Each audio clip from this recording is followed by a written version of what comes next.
All right, how's it going? I'm not good at video, so bear with me. I got a 2008 Kawasaki kfx450r. It's got a starting problem.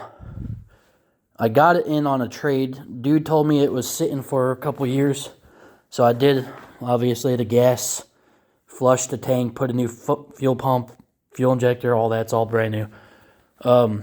He told me he needed the battery. Bought a brand new battery. I actually bought two of them. This is an $80 battery I just bought. Needed the on-off switch. Needed an ignition switch. He didn't tell me it needed the wire harness. I got one.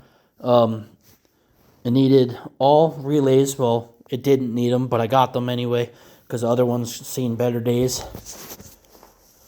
Once I got the battery on and this on and that on, before I even got the relays, it had a starter solenoid problem, so I bought a new one. I bought the harness, put the harness on because the other one was all chopped up. Everything matched. There was nothing different on the new harness. Besides the one that was original is all chopped up. They had all these black and white wires. They were all cut up, those are just grounds.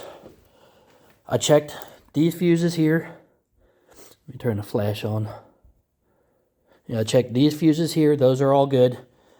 What it's doing is it's acting like it has a slow start. As in like the battery's dead. They're brand new batteries. I used the jump box also. And it killed the battery on that. I keep my batteries on trickle chargers, which is actually disconnected right now because I was just working on it. I had to put a new starter in, which that's also new. That's the new one. It took a shit within a couple tries of turning it over. The old one wasn't even bad. I was just putting a new one on just because I'm rebuilding it. The valve timing and adjustment clearances were out of whack. The valves needed to be replaced. I put new valves in. I shimmed them properly. I lapped them properly. The timing is set perfectly. I checked the stator. That's all good. I checked the one-way bearing. That's good. I've checked literally everything. All the wiring is where it's supposed to be. Fuel pump works when I put it back on. I just don't have it on now because taking everything off and putting it back on is kind of a pain in the ass. I followed the ground wire that goes from the solenoid to the battery, from the battery to the, down here, that one that goes up and over underneath to the battery. I checked the little ground wire, this one here that's also attached to that one. Sorry, my hands are big. This wire here. This goes up to the harness. I don't know if you'll be able to see it, but it has a bullet connector right here. It goes to a black and yellow wire. This wire here was all chopped up. My guess is it was, that's the one that was actually on the engine, so I didn't change that one. The other end where the butt connector up there in the white piece right there, that was actually to the harness, so it was a good harness. This wire here, it was spliced, so I put a new connector on it, sealed it, and weather it with some shit to stop water from getting in it. Made sure everything is right. Let me zoom out. I got the relays. I put a Procom CDI box in it because I read forums and they were saying that those have a tendency of going bad. So I bought one. I got the relays. All of them. They're all new. I don't think they were bad. I just replaced them. I put the other ones back in, by the way, before I even put those in. Still started the way it did. I went through 4 different relays. There's one here, I got another one over there somewhere. I got another one down here. And there was one in my house I was bringing in to test. And they were all good. But when you turn the quad on, it's not plugged in right now, but it shows that there's 12 volts on that battery. There's actually more than 12 volts. But when you hit the start button, this is all you get. It's not even attempting to turn over. I plug a test light over to here on the starter. It's on the ground side of it. And it's also grounded to the motor.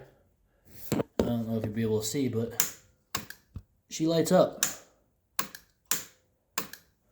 I just don't know what else to look for. It killed this battery. This is brand new. Can't even use it no more. 240 cold cranking amps. Killed that battery. That's the original. I mean, not the original. That's the new one I bought. That's a 120 amp cold cranking amp battery. This is the original that I got in the quad that was brand new. It's bad. It's also expanded, so it don't even hold the charge. It killed my jumper box. Everything I use to try to turn this quad over, it doesn't work. It doesn't matter what it is. But before changing all this other shit, when I first got it, after putting all this stuff on there, it would start. Barely. I had it started on starting fluid, and it ran for maybe a minute or so until the fluids evaporated or burnt off. And then if it was running, when I gave it throttle, just did nothing. It shut right off immediately. It wasn't getting fuel because of the fuel system. It was bad. But everything is in perfect timing. All of it's perfectly good. Something is wrong with the wiring or the electronics to where it's not turning over. Like it just does nothing. Even with the clutch in, just to show you. Big gun thing back here that turns on. When I have that plugged in, it doesn't have any FI lights, nothing. It acts like it's just a dead battery. I'm going to buy a new battery, another one, to see maybe, because it is 15 degrees out, or actually I think it's less than that right now. I'm going to take these batteries in the house and charge them, even though I shouldn't. I'm going to just double check, make sure the battery isn't the problem, because it is cold out. It could have killed the battery. I know my Jeep battery is bad because of the cold, so, I mean, it's possible, but I doubt it. So, if anybody has any idea what's going on, shoot me a message, comment, whatever you got to do. I greatly appreciate it. And none of this looked like this. It was all rat nest when I got the quad. Literally, I can actually show you the old harness. I work on quads and bikes and shit all the time. Like, I rebuilt the golf cart. I know kind of a little bit about stuff like this. But when it comes to wiring, I'm not the greatest. Here's the wiring harness that originally was on the quad. It's janky. Everything's all chopped up. Here's that wire that I had to replace. The original. The black and yellow wire. Don't know where it goes to other than the other thing. Where it goes in the harness. But I'm almost positive it's a battery or some kind of other issue. Alright, thanks.